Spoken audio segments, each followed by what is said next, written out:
students, today we will discuss the sums given in the book. Example number 10 to swa.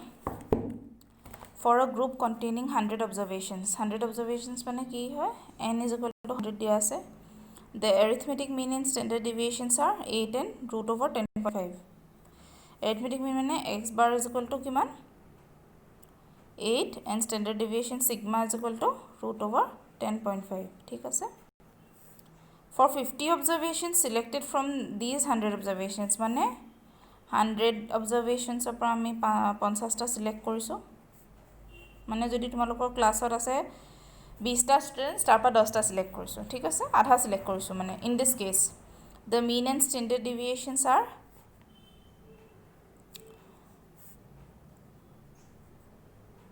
10 and 2 respectively. Calculate the mean and standard deviation for the other half. Mean and standard deviation for the other half ne other half mane baki keta thakile observations 50 ta thakile na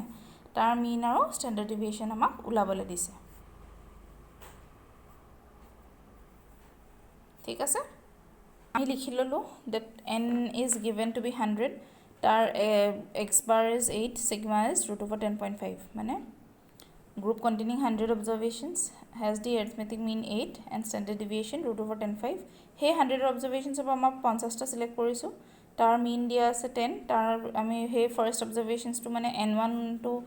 n1 is equal to 50 observations n2 is equal to 50 observations duta homane ase karon jodia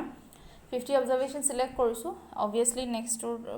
number of observations 50 thaki jabo tar x1 bar hoise amar 10 sigma 1 hoise 2 Similarly, আমাক কি লাগে বিচাৰিছে কি x1 x2 bar আৰু sigma 2 কি হ'ব হেতু আমাক বিচাৰিছে ঠিক আছে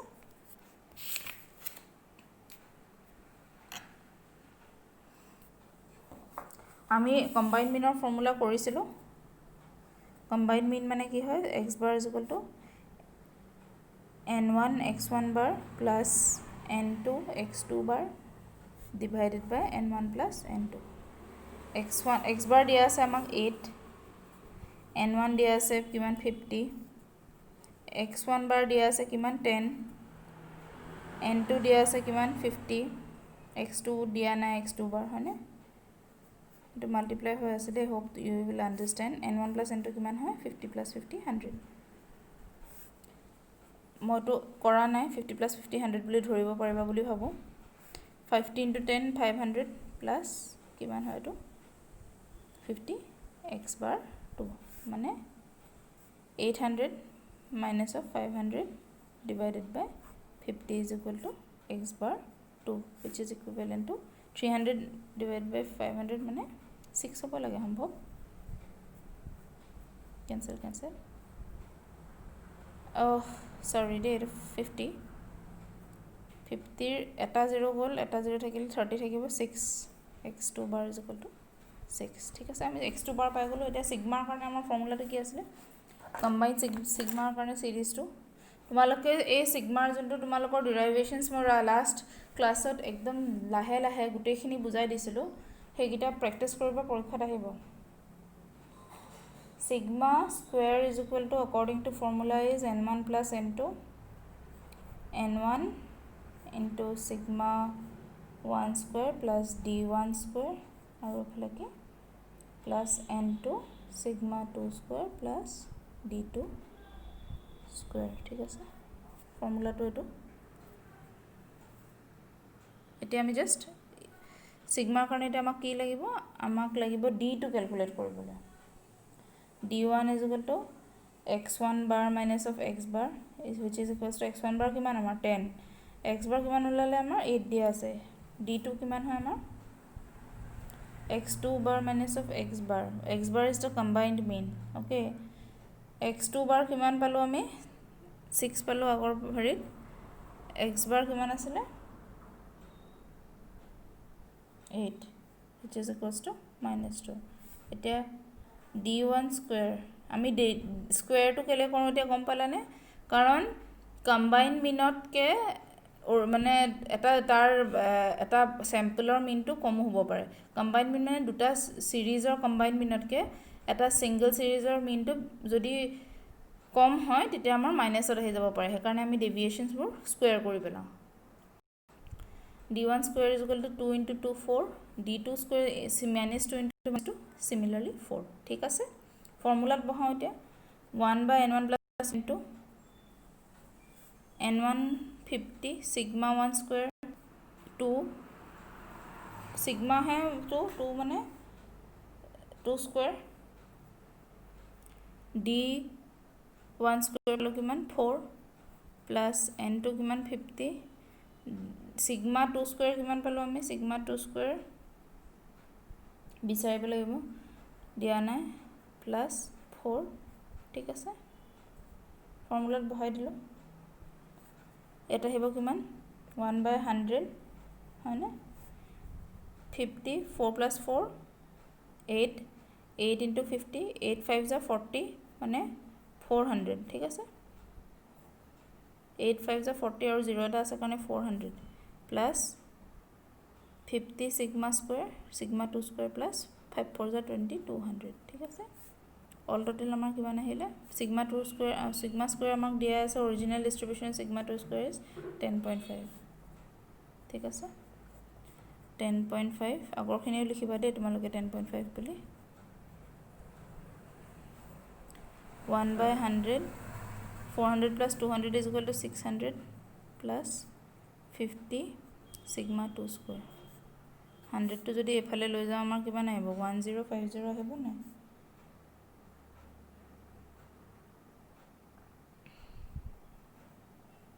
1050 নাহে আমি যদি স্কয়াৰ কৰি দিব লাগিব দুটা টাৰ্মে স্কয়াৰ কৰি দিও ঠিক আছে no it is root over 10.5 now root over 10.5 plus sigma square is 10.5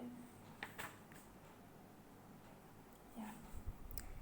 sigma square is 10.5 so root over 10.5 whole square hobo amar to ঠিক আছে মানে অকল 10.5 থাকিব 10.5 into 100 is equal to 600 plus of 50 sigma 2 square ঠিক আছে মানে 1050 minus 600 divided by 50 is equal to sigma 2 square কিমান পাম আমি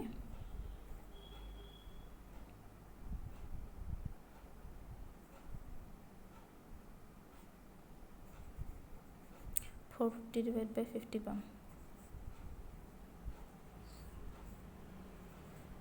মানে 9 5 is 45 9 is equal to sigma 2 square sigma 2 মানে square root of 9 is equal to 3 ঠিক আছে hope you have understood কি করলো root over 10 minus 5 is sigma হেকাৰণে আমাৰ ফৰ্মুলা মতে sigma square হয় হেকাৰণে আমি square root কৰি ললো বুজিলা সাকে ফৰ্মুলা জাস্ট বহাই দিব লাগে ক্যালকুলেশনস কৰিব লাগে and nothing more than that sum to hope everybody understood next আমাক কি দিয়া আছে চাও mean and standard deviation of 18 observations are found to be 7 and 4 respectively but on comparing the original data it was found that the observation 12 was miscopied as 21 in the calculations calculate mean and SD n is equal to 18 observations or kotha koise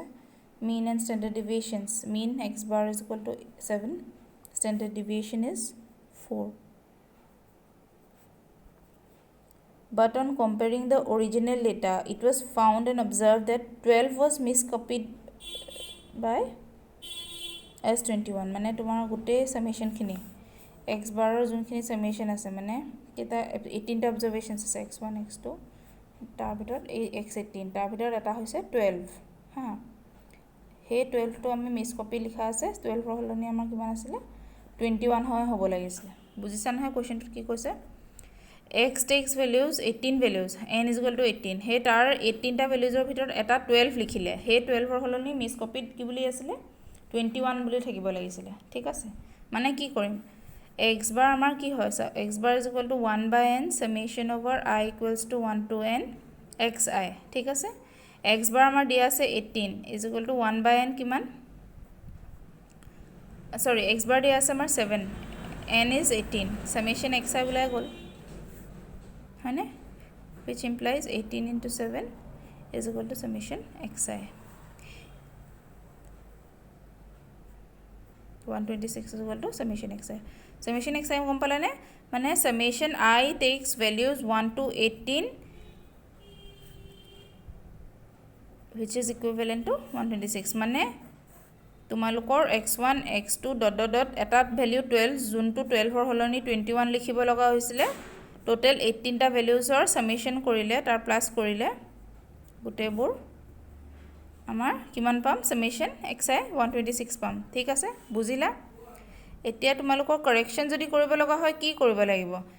এ ভুল ভ্যালুটো এ correct ভ্যালুটো add কৰি পেলা এ ভ্যালুটো minus কৰি দিব লাগিব so corrected summation I equals to 1 to n xi is equal to 126 minus কেলে এটো value minus কৰিম কাৰণ এটোটো ভ্যালু নাছিলে আমাৰ এটো মাইনাস কৰি দিম ইয়াৰ হলনি এটো প্লাস কৰি দিম ঠিক আছে 21 সৰি বুজিলা কেনেকৈ আহিলে আমি টোটাল সামেশনৰ ভ্যালুৰ পৰা 12 টো যেহেতু ভুলকে মিস ইন্টাৰপ্ৰেট কৰি লিখিলো আমি 12 টো মাইনাস কৰি 21 টো প্লাস কৰি দিম কাৰণ 12 ৰ হলনি 21 হ'ব লাগিছিলে এতিয়া আমি কৰি চাও calculation 6 minus of 2 4 2 minus of 1 1 plus 21 which is equivalent to 5 135 ঠিক আছে সৰি মোৰ বুজুৱাটো ভুল হৈছে was miss copies just 21 মানে 12 হ'ব লাগিছিলে কিন্তু 21 মানে ইয়াৰ জায়গাত আমি 21 লিখিম আৰু ইয়াত 12 লিখিম ঠিক আছে মানে 21 to 12 to প্লাস কৰিম আৰু 21 to মাইনাস কৰিম মানে 12 প্লাস কৰিম 21 to মাইনাস কৰিম সেই হিচাপে আমাৰ ক্যালকুলেশনস হয় কিমান 117 ঠিক আছে বুজিলা সাকে কথাটো জাস্ট মই উল্টা পুল্টা কৰিছিলো 12 ৰ জায়গা 21 লিখি দিছিলো ঠিক আছে মানে আকৌ এবাৰ বুজাই দিছো 1 2 dot dot dot up to 18 values আছে নহয় x1 x2 x18 তাৰ জায়গাত 21 ৰ জায়গাত আমাৰ 12 ভ্যালুটো পুট কৰিব লাগে ঠিক আছে সেই কাৰণে আমি 21 টো গুছাই দিলো সব সামেশনৰ পৰা আৰু 12 টো প্লাস কৰি দিলো ঠিক আছে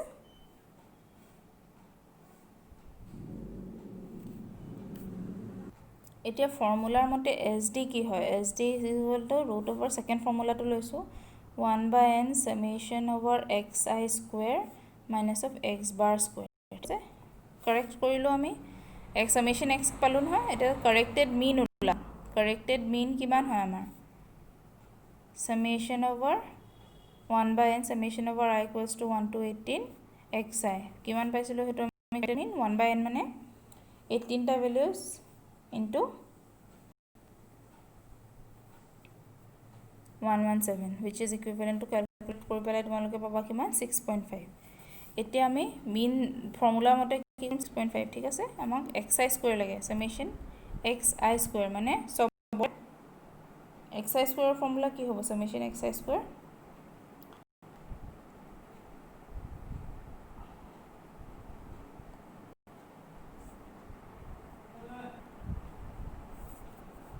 sigma is equal to root over 1 by n summation xi square লিখিলে x square লিখিব পাৰা x bar square squaring both sides কৰিলে কি হ'ব sigma square is equal to 1 by n summation x square minus of x bar square বুজিলা square কৰি দিলো sigma square আমাক কিমান দিয়া আছে sigma square টো বিচাৰিবহে লাগিব হয়নে নে দিয়া আছে sigma দিয়া আছে আমাৰ 4 বুলি sigma দিয়া আছে সৰি এটো মানে আগৰ sigma টো ঠিক আছে সেই হিচাপে আমাৰ sigma কিমান হয় sigma দিয়া আছে 4 sigma square will be 16 1 by n কিমান দিয়া আছে n is 18 ঠিক আছে summation x square x bar আমি কিমান পাইছিলো আগৰ x bar ৰ লগত কথা হৈছে এটো ঠিক আছে original x bar as given in the expression is 7 ঠিক আছে whole square formula put কৰিছো 16 is equal to 16 plus 49 is equal to summation x square by 18 মানে 18 into 16 plus 49 which is equivalent to 1170 ঠিক আছে হেতু আমাৰ আগৰ sigma আনকাৰেক্টেড ঠিক আছে আনকাৰেক্টেড কাৰণে আমি আনকাৰেক্টেড ছিগমা আৰু মিনৰ ভেলু লৈছোঁ তোমালোকে এই কাৰেক্টেড মিনৰ আগতে আনকাৰেক্টেড ছিগমা আৰু মিনটো কৰি ল'ব লাগিব তাৰপিছত আমি পাম কাৰেক্টেড ছিগমা কিমান হ'ব আমাৰ ফৰ্মুলাত বহালে summation x square is equal to 1170 কেলে আমি sigma summation x square কিমান পাইছিলোঁ 1170 পাইছিলোঁ অৰিজিনেল summation x square হয়নে সেইকাৰণে কাৰেক্টেড আহিলে কিমান আহিব 1170 minus 21 square same কথা মিনত যে প্লাছ কৰিছিলোঁ এইটো মাইনাছ কৰিছিলোঁ সেইটো 873 পালোঁ therefore corrected sigma square is equal to sigma square corrected is 873 that is mean by total number of observations minus of 6.5 whole square that is mean ঠিক আছে মানে ফৰ্মুলাটো কি summation x square by n minus of x bar square for sigma square day which equivalent to sigma square is equal to 6.25 calculate কৰি চাবা sigma is 2.5 hope you have understood প্ৰথমতে আমি কি ললো n18 x bar দিয়া আছে x bar টো আমি কেনেকৈ ওলাইছো সব কৰি ললো sigma square ফৰ্মুলাত আমি এটো sigma square summation x টো এনেকৈ ৰাখি ললো sigma square plus x bar কৰিলো x bar টো এফালে লৈ গলো n দি মাল্টিপ্লাই কৰিলো ফৰ্মুলাত বহাই দিলো তাৰপিছত কাৰেক্টেড x bar কেলে আমি -21 টো গুচাই পেলাই 12 দিব লাগে সেইকাৰণে summation x টো কাৰেক্ট কৰিলো সিমিলাৰলি summation x square টো কাৰেক্ট কৰিলো 1170 -21 স্কয়াৰ কাৰণ সব x ৰ হোল স্কয়াৰ টাৰ্মছ বহাই লৈছো হয় না সেইকাৰণে এটো পালো কাৰেক্টেড মিন কাৰেক্টেড সিগমা স্কয়াৰ আৰু তাৰ স্কয়াৰ ৰুট ললো আমি পালো 2.5 বাকি কিটা সামস নেক্সট ক্লাছত কৰিম থ্যাংক ইউ ষ্টুডেন্টস